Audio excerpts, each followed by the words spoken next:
Madame, monsieur.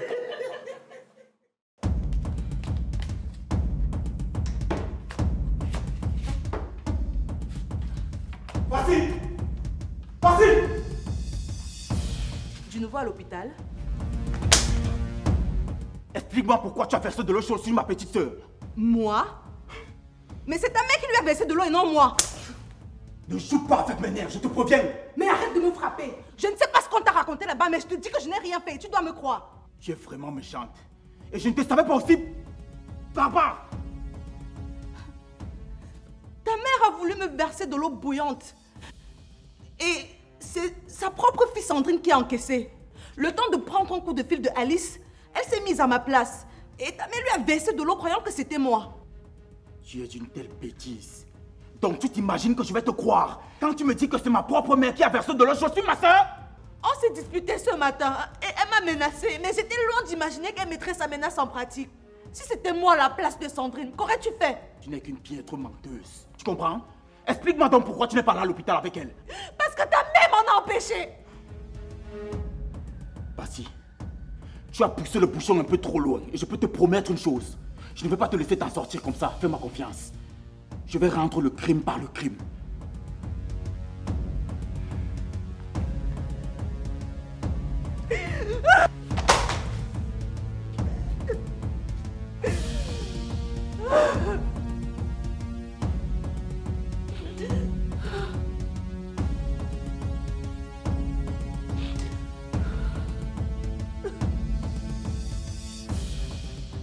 Mais mon cher, cette affaire prend des proportions et j'espère que d'autres têtes ne vont pas tomber. C'est vraiment compliqué. On n'a rien de concret. À chaque fois qu'on tire une piste, on se retrouve ensuite à la case du départ. Tous nos potentiels suspects ont été abattus avant qu'on ait pu tirer de la moindre information. Certainement, le commanditaire est au courant de notre enquête. Et il veut éliminer toute trace qui puisse nous conduire à lui. Mais c'est vrai. Les résultats du laboratoire indiquent que c'est la même arme qu'on a utilisée pour les 3 cas. L'arme a été bien trouvée sur le dernier gros bas qui est abattu. Mais on ne peut en aucun cas envisager l'hypothèse du suicide. C'est trop beau pour être vrai. Merde. Non. La nature et l'endroit où il a reçu la balle indiquent que c'est quelqu'un d'autre qui l'a tiré.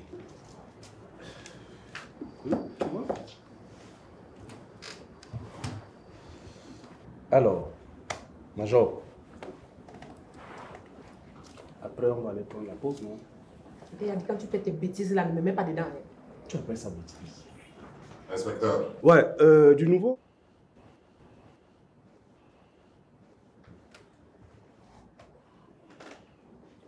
L'enquête menée au niveau des armureries n'indique pas que l'arme est enregistrée dans le fichier national. L'arme est entrée frauduleusement au pays.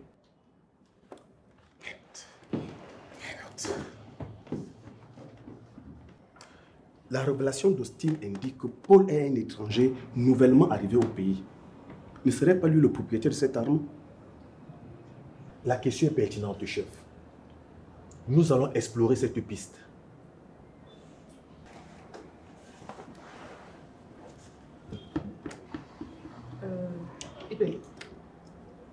Je peux avoir 2000 là-bas, s'il te plaît.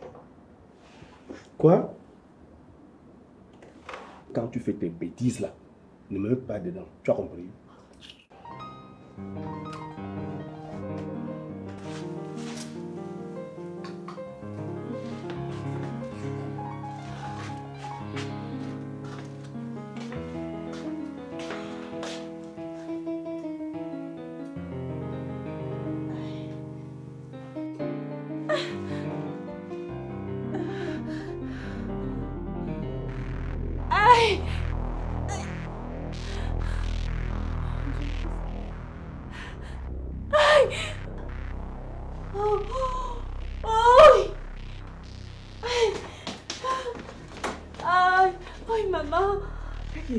C'est quoi, Kim?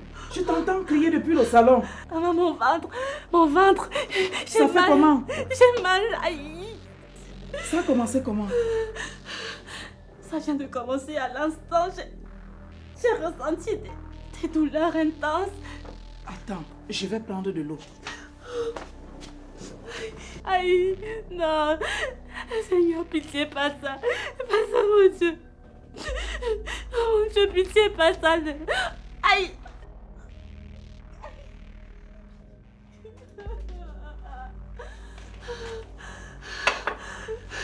Essaye de t'allonger. Aïe, maman, ça fait mal. Aïe. Aïe, aïe.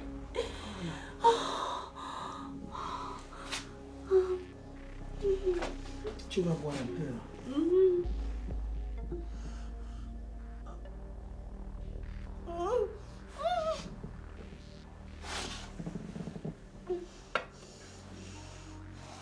Ça va un peu.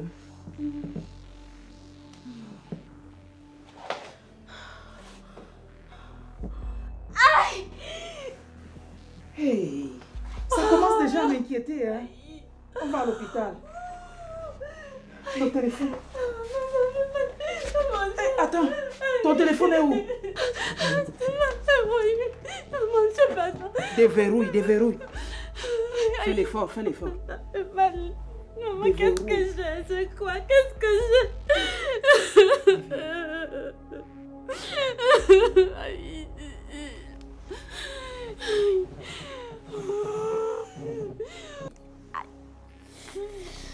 Oui, Austin. Retrouve-nous à l'hôpital. Ça ne va pas avec qui? Oui, je t'explique sur place. S'il te plaît, dépêche-toi. Seigneur, pas ça. Moi, je veux ça. Oh, Seigneur, pourquoi non, pas ça? On va à l'hôpital, on va à l'hôpital. Maman, j'ai peur. Maman, j'ai peur.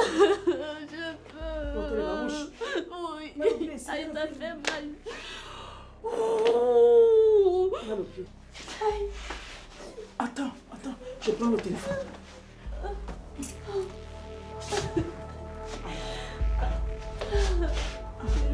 Aïe, maman. Oui.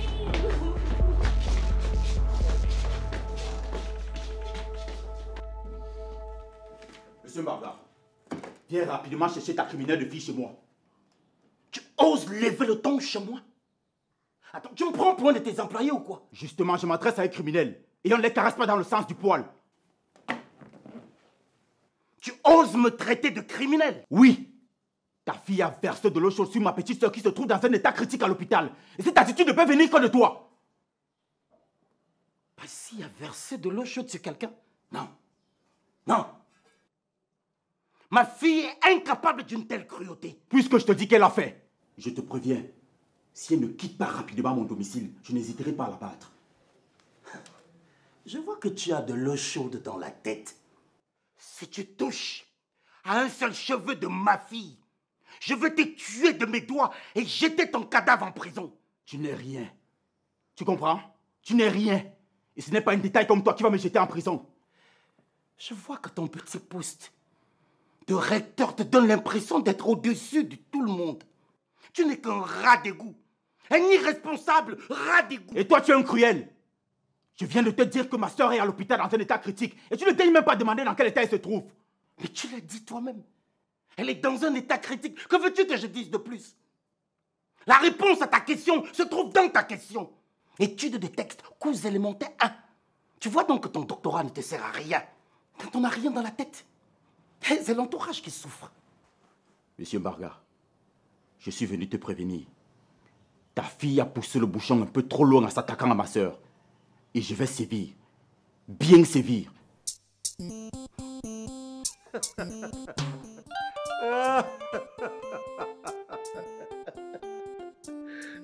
Je tremble. Je tremble.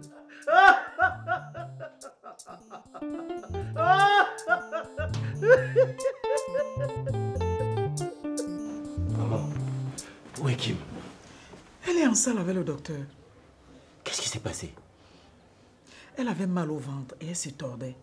J'ai fait de mon mieux, mais elle se tordait toujours. Et nous sommes arrivés ici à l'hôpital. Elle a mangé quoi après mon départ? Non, rien du tout.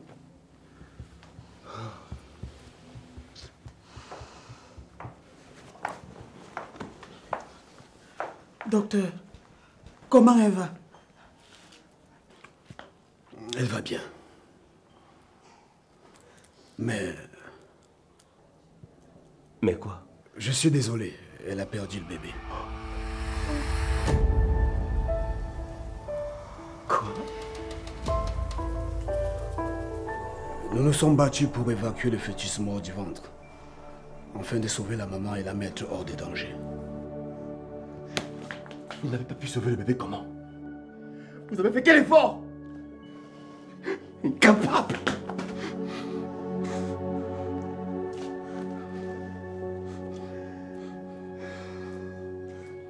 Votre femme est arrivée s'il y avait un fœtus mort dans le ventre. Je comprends votre peine, monsieur. Mais sachez que le pire aurait pu se produire si on n'avait pas évacué le fœtus à temps.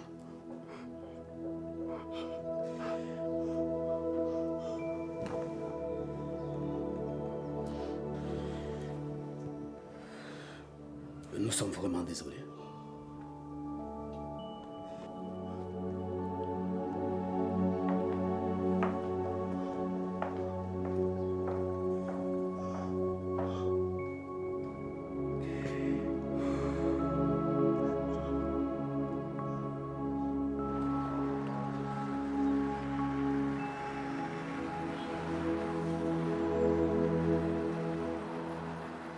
Papa, tout ce que Piwili t'a raconté est faux. Ça, c'est la version que lui a été reportée par maman Jeanne. La situation est telle que je te l'ai expliquée.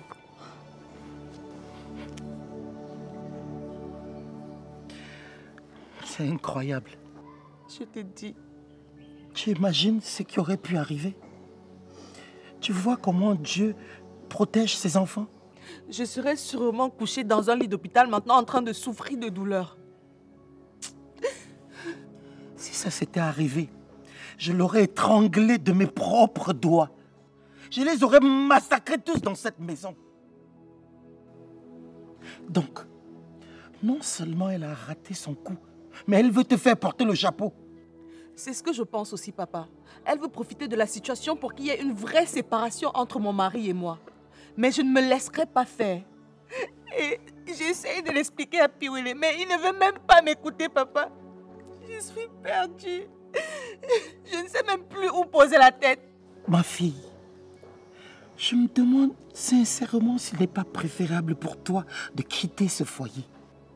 Bien sûr que non, papa. J'aime mon mari. Je l'aime de tout mon cœur. Mais lui ne t'aime plus. Parce que s'il t'aimait, il saurait instinctivement que tu es incapable de faire ça. Papa, il est juste un peu troublé. On est en train de lui empoisonner l'esprit. Mon mari m'aime. Il m'aime, je le sais, papa. C'est sa mère qui va nous détruire. Oui, mais lui n'est pas un saint. Depuis que ton mari est devenu recteur, il a perdu la tête. Ma fille, quand les gens sont pauvres, ils sont dociles. Donne-leur un peu d'argent et de pouvoir et leur véritable nature remonte à la surface. J'ai toujours su que ce petit professeur de rien du tout ne pouvait pas être un bon mari pour toi. Mais ta mère, et comme toujours, personne ne m'a écouté. Personne. Papa, s'il te plaît, ne m'abandonne pas, je t'en supplie, papa. Si tu m'abandonnes maintenant, je vais tout perdre, papa, s'il te plaît. Écoute. Quelque part au fond de moi, ma fille, je me demande si ce divorce-là n'est pas mieux pour toi. Non, non, non, non, papa, non. Parce que tu n'es plus en sécurité dans cette maison, ma fille. Il sait qui sont sa mère et sa sœur, mais il ne fait rien pour te protéger. Non, papa. Pas si. Parfois, le vrai courage, ce n'est pas de s'accrocher, mais plutôt de lâcher prise. Pense-y, ma fille, pense-y.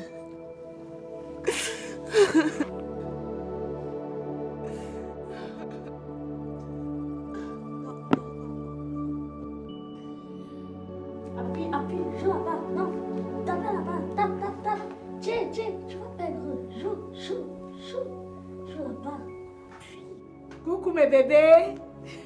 Salut, papa. J'espère que vous allez bien. Ça va bien. Tu as passé la nuit où, madame?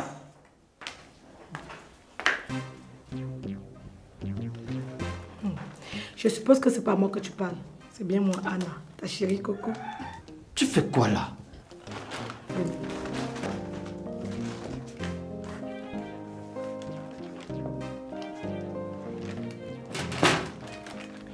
J'ai appris que Sophie est partie.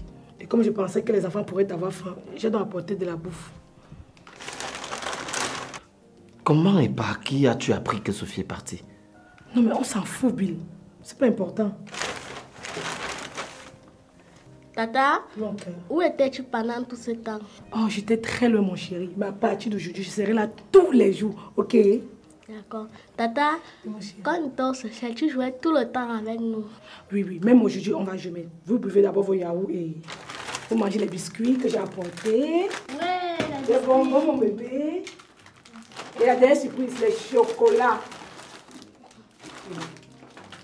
Merci, Tata. Tata? Oui, mon bébé. On va encore jouer à la poussine, là. Bien sûr, sauf qu'on ne joue pas la poursuite dans la maison. On va plutôt jouer à cache-cache. Ouais! Tata, Oui, mon ange. après tu vas jouer avec moi la poupée. Bien sûr que oui, mais avant, tu vas d'abord boire ton yaourt et le terminer, ok? Tata. Ok. Chérie, s'il te plaît, apporte-moi une petite cuillère pour que je nourrisse l'enfant.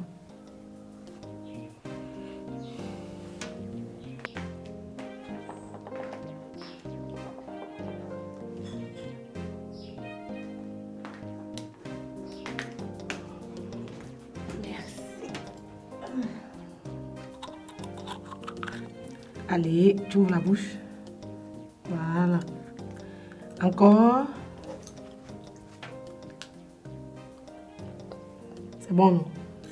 Tata. Tiens.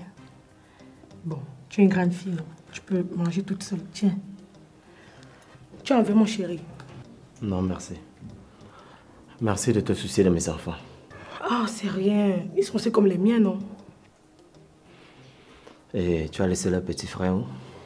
Ah, quand j'avais tellement de transactions le matin, je l'ai laissé à la nounou. Ok.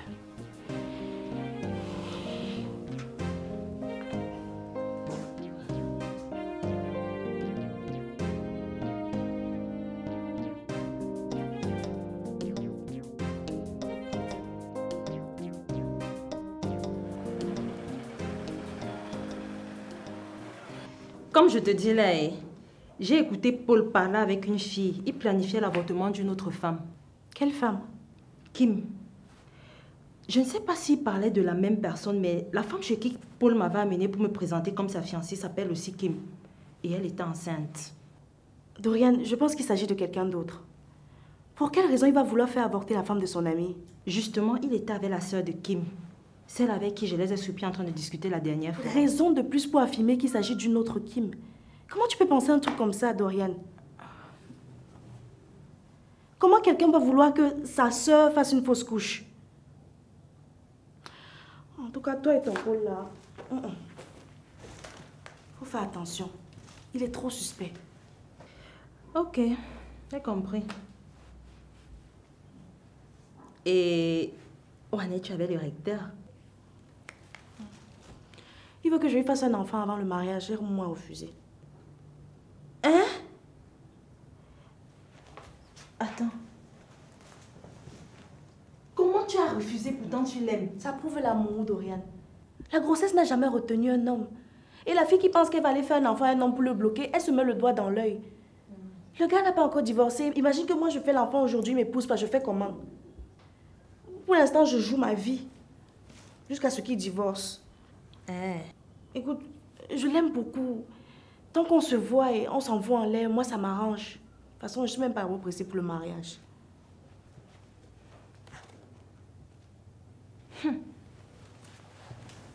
Toi seul, tu sais ce qui est bien pour toi.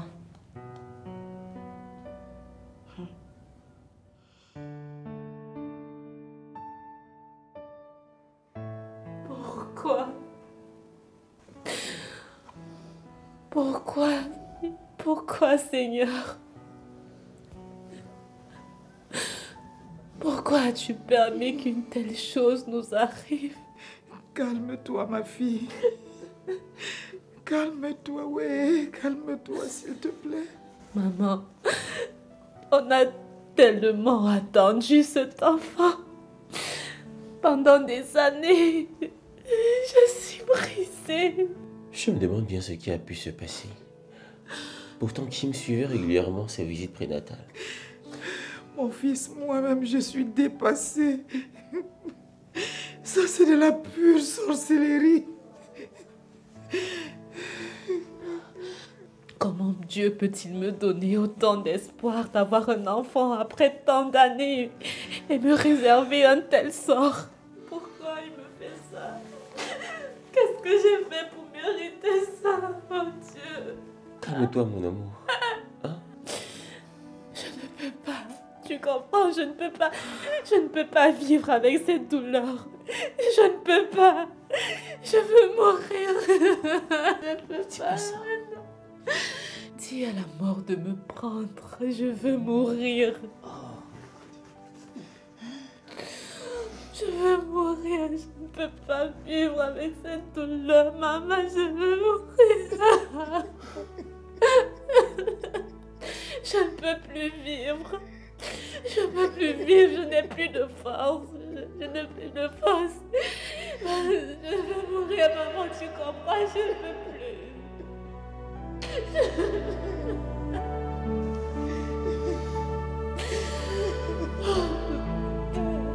Je ne peux pas. Je veux mourir. Dis à la mort de me prendre. Je veux mourir.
Beep,